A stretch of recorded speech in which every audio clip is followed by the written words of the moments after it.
There are some people in this world who are born with everything. They have the best schools, the best teachers, and every opportunity handed to them on a silver plate. And then there are people like him, a young man from a tiny town that most people have never even heard of. A place where dreams were considered luxuries, and survival was the only thing that mattered. He grew up in a small trailer at the edge of town. The walls were thin, and in winter, you could see your breath inside the house. His mother worked 2 jobs just to keep food on the table. His father left when he was only 3 years old, and he never came back. There was no extra money for toys, no birthday parties, and certainly no money for things like music lessons or fancy instruments. But here is the thing about this young man. Even though he had nothing, there was something burning inside him. A fire that refused to go out no matter how hard life tried to put it out. It all started when he was about 7 years old. Every Sunday morning, his mother would send him to the little church down the road.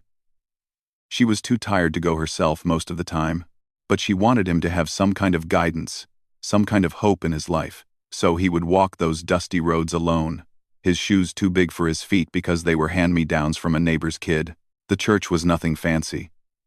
Just a small wooden building with a cross on top and old benches inside that creaked every time someone sat down. But to him, that church was a magical place, and the reason was simple. In the corner of that church sat an old piano. He still remembers the first time he heard it. The church lady, an elderly woman with gray hair and kind eyes, sat down before the service and started to play. The moment her fingers touched those keys, something happened inside him. It was like the whole world stopped. The music filled the room, filled his chest, filled his soul. He had never felt anything like it before. From that day on, he could not stop thinking about that piano. He would sit in the back row every Sunday, not really listening to the sermon, just waiting for the music. He watched the church lady's hands move across the keys. He memorized every movement, every finger, every note. He did not understand what he was doing at the time. He just knew that he needed to learn. He needed to play. But how could a boy with nothing learn to play the piano? His mother could barely afford bread. There was no way she could ever buy him an instrument. There was no way she could pay for lessons. He knew this, and he never asked. He never wanted to make her feel bad about what they did not have, so he found another way. One afternoon, he found a large piece of cardboard behind the grocery store. He brought it home, and with a black marker, he drew a piano. 88 keys. Just like the real thing. He spent hours making it perfect, measuring each key with a ruler he borrowed from school. When he was done, he placed it on the old wooden table in his room and sat down in front of it, and then he started to play. Of course, there was no sound. The cardboard made no music. But in his mind, he could hear every note. He would close his eyes and remember the church ladies playing. He would move his fingers across the drawn keys and imagine the most beautiful melodies pouring out. Night after night, year after year, he practiced on that cardboard piano. People thought he was strange. The kids at school made fun of him when they found out. They called him names and laughed at his dream. "You will never be a real musician," they said. "You are just a poor kid with a piece of cardboard." But he did not let their words stop him. He kept practicing. He kept believing. Sometimes, when the church was empty during the week, he would sneak inside. He would sit at the real piano and just touch the keys softly, afraid to make too much noise, afraid someone would catch him and tell him to leave. Those few moments with the real instrument were precious to him. He would play simple notes, trying to match what he had practiced on his cardboard. And slowly, very slowly, he started to understand how the piano really worked. By the time he was 15, something amazing had happened. Even though he had never taken a single lesson, even though he had spent most of his time practicing on cardboard, he could play, not just simple tunes, but real music. Complex pieces that he had heard on an old radio his mother kept in the kitchen. He would hear a song once, and then figure out how to play it. It was like his brain was wired differently, Like music was a language he was born knowing, but still, nobody knew. He kept his talent hidden because he was afraid. Afraid people would laugh at him again, afraid that if he showed the world what he could do, they would find some way to take it away from him. So he stayed quiet. He finished school, got a job at a local warehouse, and tried to live a normal life. Years passed. He was now a grown man in his mid-20s, working long hours, loading boxes and shipping packages. His hands, the same hands that could create beautiful music, were now rough and calloused from hard labor. He had almost convinced himself that the piano was just a childhood dream, something that was never meant to be real. But then something happened that changed everything. One evening, after a long shift at work, he was sitting with a few of his co-workers during their break. Someone pulled out a phone and showed a video of a big talent competition that was coming to their city. It was one of those shows where regular people could audition and, if they were good enough, win a huge prize and get discovered by important people in the music industry. His co-workers started joking around, saying they should all try out. One of them looked at him and said, "Hey, what about you? You are always humming and tapping your fingers like you are playing something. You got any secret talents?" He laughed and shook his head. "No, man, I am just a regular guy." But one of them would not let it go. "Come on, I have seen you. You are always doing that thing with your fingers, like you are playing invisible keys or something." "What is that about?" He felt his face get warm. For a moment, he thought about telling the truth. About the cardboard piano. About the church. About all those years of secret practice. But instead, he just shrugged and said, "It is nothing. Just a habit." And, that night, he went home and could not sleep. He lay in bed staring at the ceiling, thinking about that talent competition.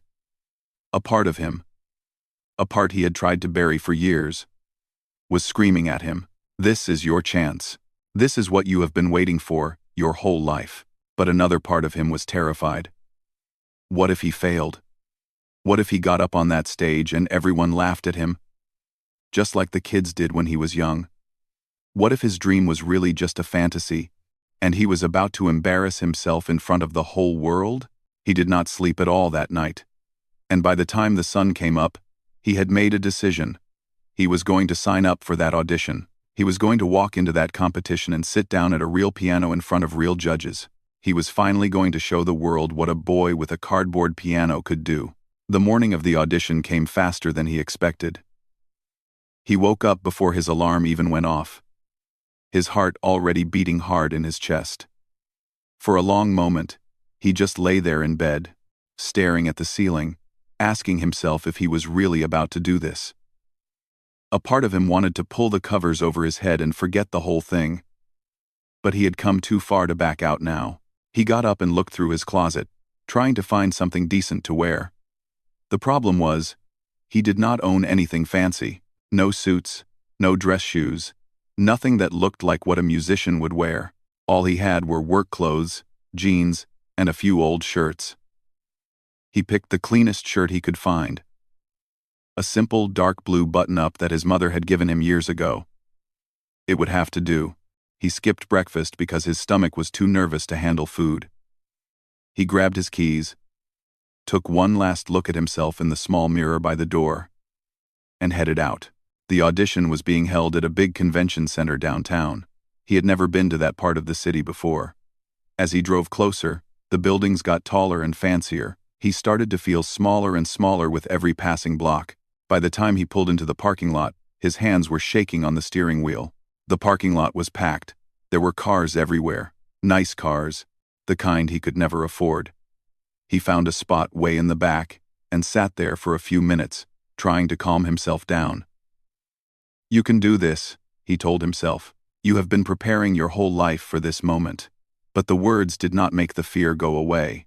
When he finally got out and started walking toward the building, he realized just how out of place he really was. There were people everywhere, and they all looked like they belonged. Young women in beautiful dresses carrying violin cases, men in expensive suits holding guitars that probably cost more than his car, groups of dancers stretching and warming up, their bodies moving in ways that seemed almost impossible. And then there was him, a warehouse worker in jeans and work boots, with dust still on his shoes from yesterday's shift. He had not even thought to clean them. He kept his head down and walked inside. The convention center was huge, with high ceilings and bright lights everywhere. There were signs pointing to different audition rooms and long lines of people waiting to check in. He found the line for musical performers and stood at the end, trying not to make eye contact with anyone. The people around him were talking loudly, bragging about their training and their experience. The guy in front of him was telling someone that he had been playing classical guitar since he was 4 years old. A woman behind him mentioned that she had just graduated from one of the best music schools in the country. Everyone seemed to have a story, a background, something that proved they deserved to be there. And what did he have? A cardboard piano and a dream. He almost left. He actually turned around and took a few steps toward the exit. But then he stopped. He thought about all those nights practicing in his tiny room. He thought about the church and the old piano and the music that had saved him when nothing else could. He thought about his mother, working herself to the bone just to give him a chance at life. No, he was not going to run. Not this time. He turned back around and got in line again. When it was finally his turn to check in, the woman at the desk looked at him with a strange expression. She glanced at his clothes, at his boots, and then back at his face. "Name?" she asked, her voice flat and uninterested. He told her. "And what will you be performing today?" "Piano," he said quietly. She raised an eyebrow. "Piano. Okay. Do you have any formal training? Any degrees or certifications we should note?" He shook his head. "No, ma'am. I taught myself." She stared at him for a moment, like she was trying to figure out if he was joking. Then she just shrugged and handed him a number. "Have a seat in the waiting area. They will call you when it is your turn." The waiting area was a large room filled with chairs and nervous contestants. He found an empty seat in the corner and sat down, holding his number in his hands like it was made of glass. All around him, people were practicing. A girl was singing scales under her breath. A boy was running through finger exercises on the arm of his chair. Everyone seemed so prepared, so confident. He just sat there in silence, feeling the weight of every passing minute. Hours went by. One by one, people were called into the audition room. Some came out smiling, pumping their fists in the air. Others came out crying, their dreams crushed in a matter of minutes. He watched them all, wondering which group he would belong to. Finally, after what felt like an eternity, he heard his number being called. His legs felt weak as he stood up. He walked toward the audition room on shaky feet, his heart pounding so loud he was sure everyone could hear it. When he pushed open the door and stepped inside, the first thing he saw was the piano. A beautiful grand piano, shiny and black, sitting in the middle of the room like a throne. And behind a long table sat the judges. 3 of them, 2 men and 1 woman. They looked tired and bored, like they had seen 100 performances already and were not expecting anything special from him. One of the men did not even look up from his notes. The woman glanced at him briefly, then looked back down at her phone. Only the 3rd judge, an older man with gray hair and glasses, bothered to make eye contact. "So," the woman said, still not looking at him, "what are you here to do today?" "I am here to play the piano, ma'am," he said, his voice barely above a whisper. She finally looked up. Her eyes moved over him slowly, taking in his simple clothes and dusty boots. He could see the doubt on her face. It was the same look he had seen his whole life. The look that said, "You do not belong here." "Piano," she repeated. "And according to your form, you have no formal training. Is that correct?" "Yes, ma'am. I taught myself." The 2 male judges exchanged a glance. One of them let out a small sigh, like he already knew this was going to be a waste of time. "All right," the woman said, leaning back in her chair. "Tell you what. We have had a very long day, and we still have a lot of people to get through. So let us keep this simple. Just play us a basic tune, something easy. Let us see what we are working with, and then we will go from there." said Combe. A basic tune, something easy. The words stung, but he did not let it show on his face. He just nodded politely and said, "Yes, ma'am." He walked over to the piano and sat down on the bench. The leather was cool and smooth beneath him. He placed his hands on the keys, and for a moment, he was back in his tiny room, sitting in front of his cardboard keyboard, dreaming of this exact moment. The judges were waiting. He could feel their impatience, their low expectations. They had already decided he was nobody, just another dreamer who did not know his place. He took a deep breath. He closed his eyes, and then he began to play. The first note that came from the piano was soft, almost too soft. It floated through the room like a whisper, gentle and quiet. The judges barely reacted. The woman was still looking at her phone. One of the men was scribbling something on his notepad. They were already mentally moving on to the next contestant. But then came the second note, and the third. And suddenly, something started to shift. His fingers moved across the keys like they had been born there. What had started as a simple, quiet melody began to grow. Layer by layer, note by note, the music got bigger. It got deeper. It got more powerful. The sound filled every corner of that room, bouncing off the walls and ceiling, wrapping around everyone inside like a warm blanket. The woman stopped looking at her phone. Her hand froze in midair, her eyes slowly lifting to watch him. The man who had been scribbling put down his pen. The older judge with the gray hair leaned forward in his seat, his mouth slightly open. Nobody said a word. Nobody moved. They just listened. He was not playing a basic tune. He was not playing something simple. What was coming out of that piano was something none of them had ever heard before. It was a blend of sounds and styles that should not have worked together but somehow did. Classical runs mixed with deep, soulful gospel chords. Fast, complicated passages that showed incredible skill, followed by slow, emotional moments that touched something deep inside. His eyes were closed. He was not looking at the keys. He did not need to. His fingers knew exactly where to go. They danced across the piano like they had done this a million times before, which in a way, they had. All those years of practicing on cardboard, all those nights of imagining the music in his head, all of it was pouring out now. Outside in the waiting area, people started to notice. The walls of the audition room were not thick enough to contain the sound. Contestants who had been chatting and laughing suddenly went quiet. They looked at each other with confused expressions. What was that sound? Who was playing like that? One by one, they got up from their seats and moved closer to the audition room door. They pressed their ears against it, trying to hear better. Some of them pulled out their phones and started recording, even though they could not see what was happening inside. Back in the audition room, the judges sat frozen. The woman had put her phone down on the table and was now gripping the edge of her seat. Her eyes were wide, and there was something in them that had not been there before. It looked almost like tears. The older judge was nodding slowly, his head moving in time with the music. He had been doing this for over 20 years. He had seen thousands of performers come through these auditions.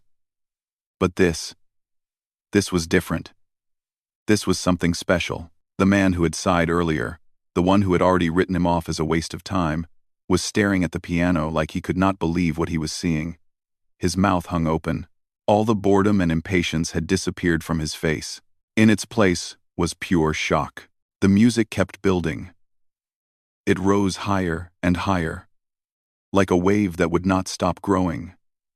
His hands moved faster now, flying across the keys with a speed that seemed almost impossible. The notes blurred together into something beautiful and overwhelming. It was the kind of music that makes your heart beat faster, that makes you forget where you are and who you are.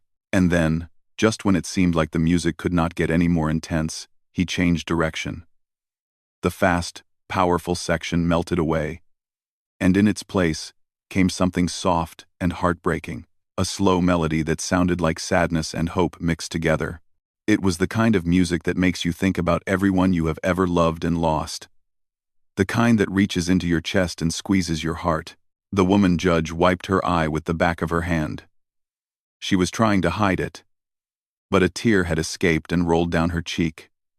She could not remember the last time music had made her cry. Maybe never. He played that slow, beautiful section for what felt like forever. Every note hung in the air like a prayer. And then, gradually, the music began to build again. But this time, it was different. This time, it was not just powerful, it was triumphant. It was the sound of someone who had been knocked down 1,000 times, but kept getting back up. It was the sound of hope winning over despair. The final section of his performance was like nothing any of them had ever witnessed. His whole body moved with the music now. His shoulders swayed, his head tilted back, and his fingers attacked the keys with a passion that was almost frightening. The piano seemed to come alive under his hands, producing sounds that nobody knew it could make. Outside the door, the crowd of contestants had grown. There were now dozens of people pressed against the walls, listening in stunned silence. Some of them were crying. Others were shaking their heads in disbelief. A young woman who had come to audition as a singer was holding her hand over her mouth, tears streaming down her face.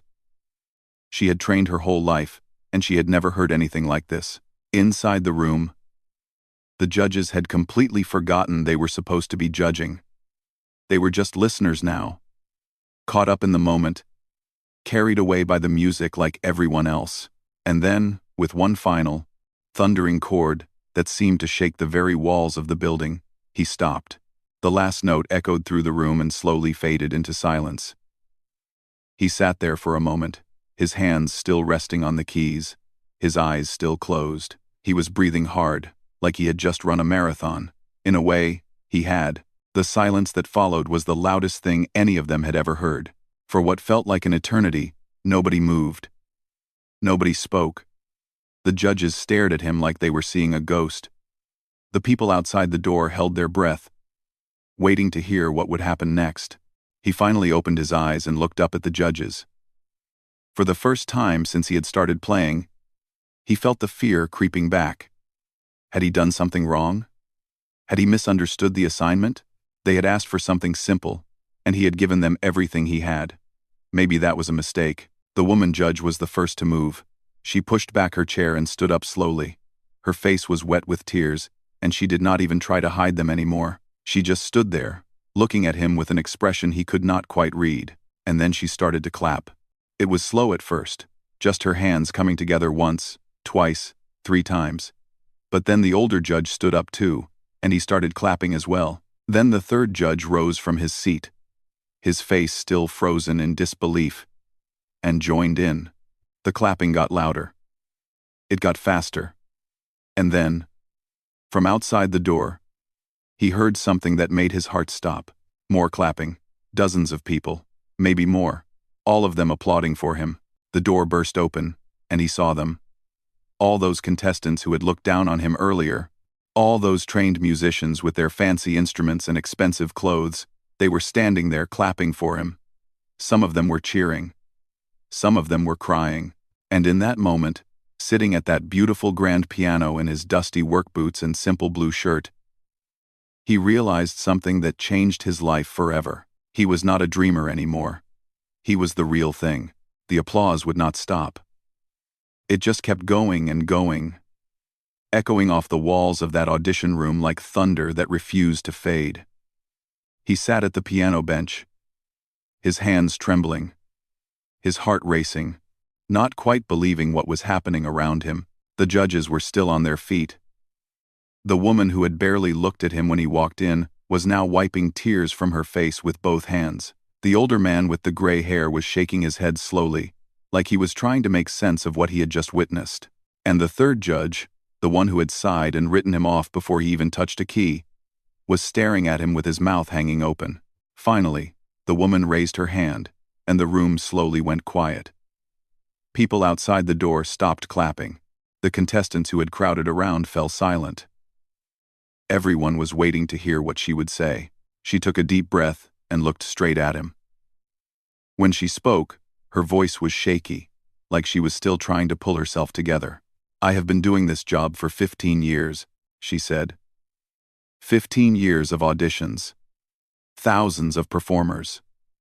I have seen the best of the best walk through these doors. Trained musicians, child prodigies, people who have spent their entire lives preparing for moments like this. She paused and shook her head.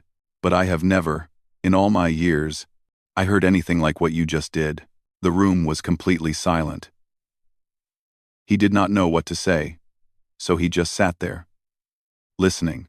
The older judge leaned forward and spoke next. His voice was calm but filled with emotion. Young man, what you have is something that cannot be taught. I do not care how many music schools someone attends, or how many degrees they earn. What you just played came from somewhere deeper than training. That came from your soul. The third judge finally closed his mouth and cleared his throat. He looked embarrassed, probably thinking about how he had dismissed this man just minutes earlier. I owe you an apology, he said quietly. When you walked in here, I made assumptions. I looked at your clothes, at your background, and I thought I knew what you were. I was wrong. I was completely wrong. And I am sorry. He felt a lump forming in his throat. No one had ever apologized to him like that before. No one had ever admitted they had underestimated him. The woman judge smiled through her tears. You are going through to the next round, she said. That is not even a question. But I want you to know something. When you get to the finals, and I believe you will, do not change a single thing. Do not let anyone try to polish you, or make you into something you are not. What you have is pure. Keep it that way. He nodded, unable to find words. He managed to whisper a quiet, "Thank you," before standing up from the bench on legs that felt like jelly. As he walked toward the door, the contestants who had gathered there parted to let him through. But this time, they were not looking at him with doubt or judgment. They were looking at him with respect. Some of them reached out to shake his hand. Others patted him on the back. A few just stood there, with tears in their eyes. One young woman, a violinist who had been practicing earlier, stopped him before he could leave.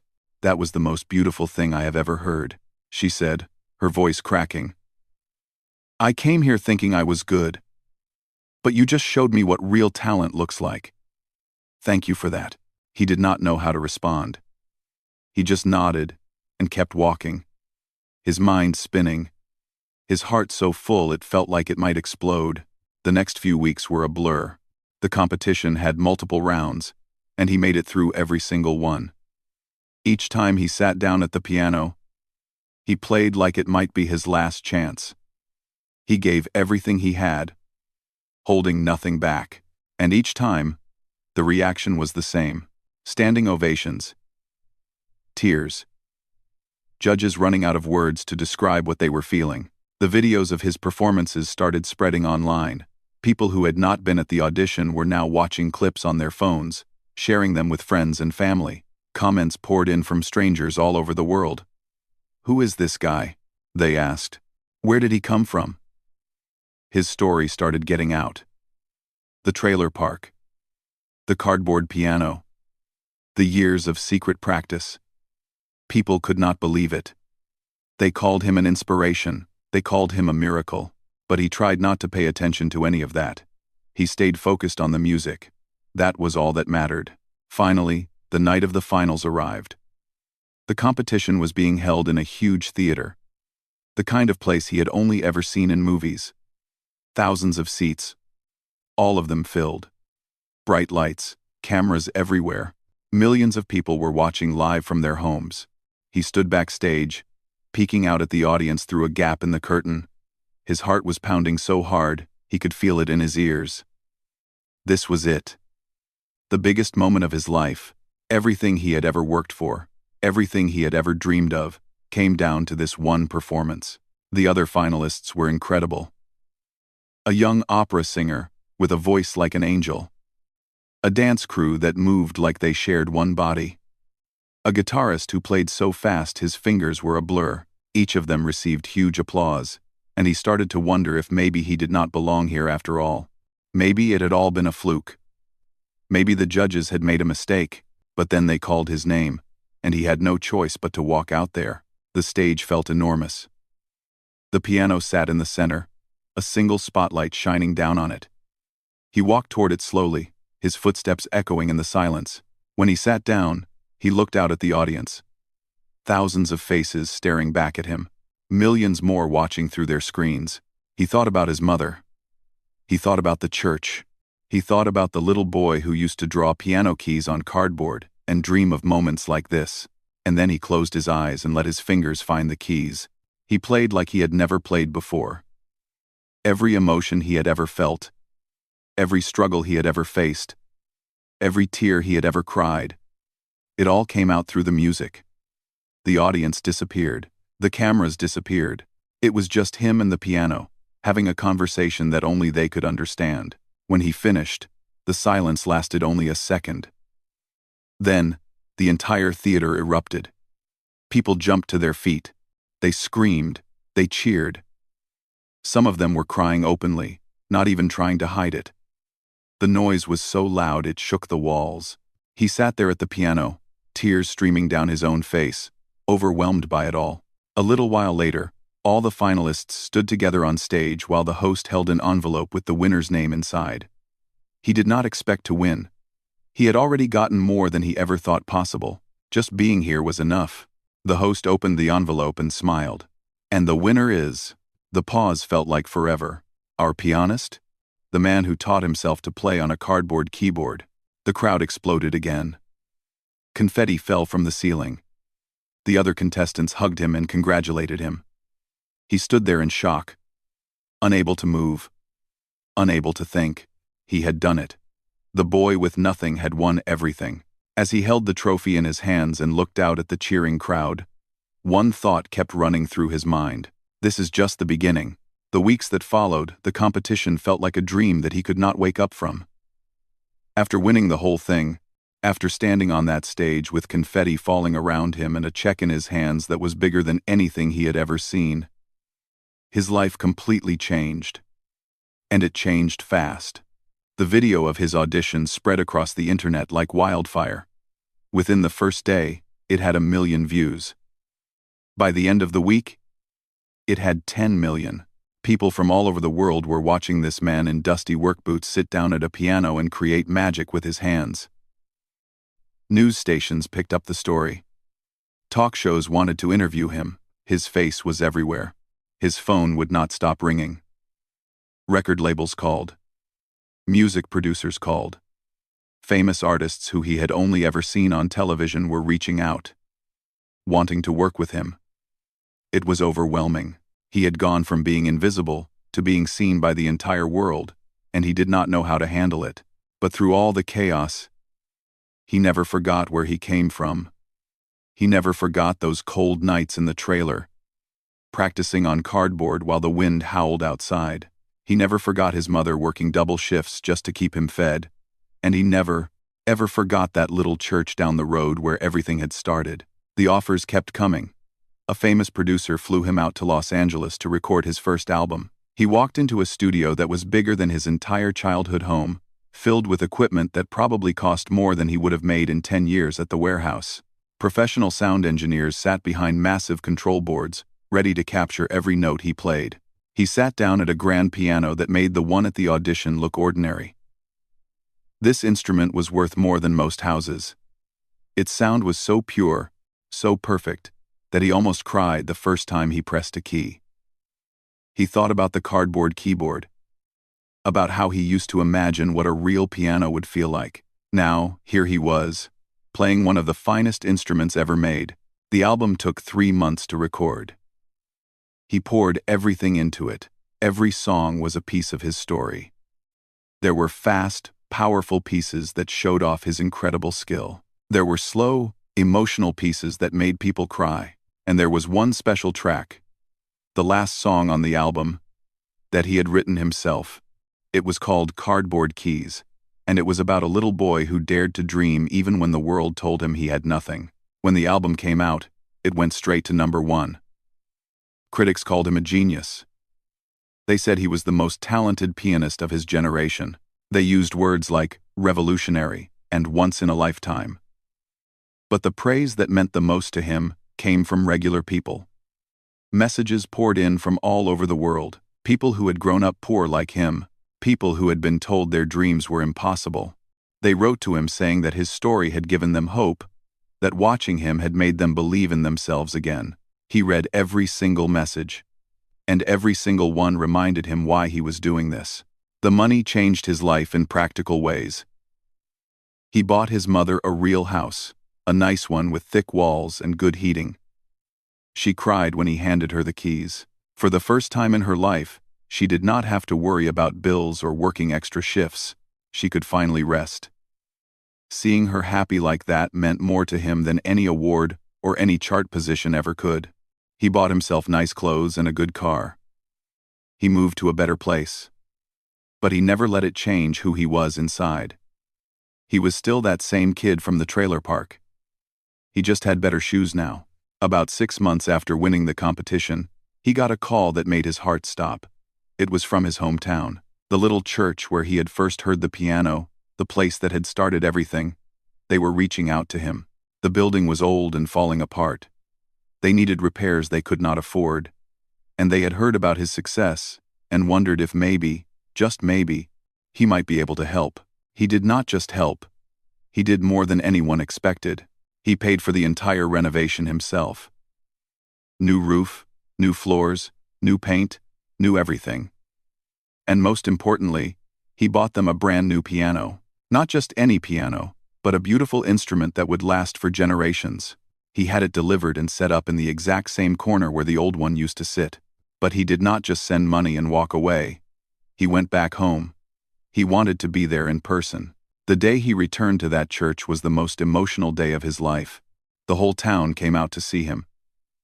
People who had known him as a child. People who had watched him struggle. People who had maybe even doubted him along the way. They all stood outside that little wooden building, waiting for him to arrive. When his car pulled up, he just sat there for a moment, looking at the church through the window. It looked different now. All fixed up and fresh. But it still felt the same. It still felt like home. He got out of the car, and the crowd started to clap. He smiled and waved, but he was not really paying attention to them. His eyes were fixed on the church door. He walked up the steps, pushed it open, and stepped inside. The smell hit him first. That old church smell, wood and candles and something he could not quite name. Memories came flooding back. He saw himself as a 7-year-old boy, sitting in the back row, watching the church lady play. He felt the same wonder, the same magic, that he had felt all those years ago. And there, in the corner, sat the new piano. It was beautiful, shiny, and black and perfect. A small crowd had followed him inside, but they kept their distance, giving him space. He walked over to the piano slowly, like he was approaching something sacred. He ran his fingers along the top, feeling the smooth wood beneath his hand. Then he sat down on the bench and looked out at the people who had gathered. His mother was in the front row. She was crying already, before he had even played a single note. Next to her sat an elderly woman with gray hair and kind eyes.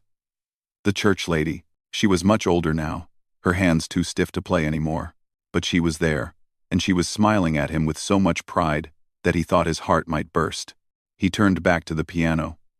He placed his hands on the keys, and he began to play. He played the same song he had heard the church lady play all those years ago. The song that had changed his life. The song that had made a 7-year-old boy fall in love with music. He played it note for note, exactly as he remembered it. The church lady covered her mouth with her hands. Tears streamed down her face. She had no idea he had memorized her playing. She had no idea that she was the reason he had become who he was. When the song ended, the church was silent. And then, just like at the audition, the applause began. But this time, it was different. This time, it was not strangers clapping. It was family. It was home. He stood up from the piano and walked over to the church lady. He knelt down beside her and took her old, wrinkled hands in his. "Thank you," he said, his voice breaking. "I never got to tell you. But you saved my life. Your music saved my life." She could not speak. She just pulled him into a hug and held him tight, this old woman and this young man, who had once been a little boy with a cardboard dream, and in that moment, everything came full circle. The boy who had nothing had become the man who had everything. Not because of the money, or the fame, or the awards, but because he had stayed true to who he was, because he had never stopped believing, because he had taken a dream that the world said was impossible and made it real with nothing but faith and a piece of cardboard. Some people wait their whole lives for a moment like this. He had waited too. And it was worth every second.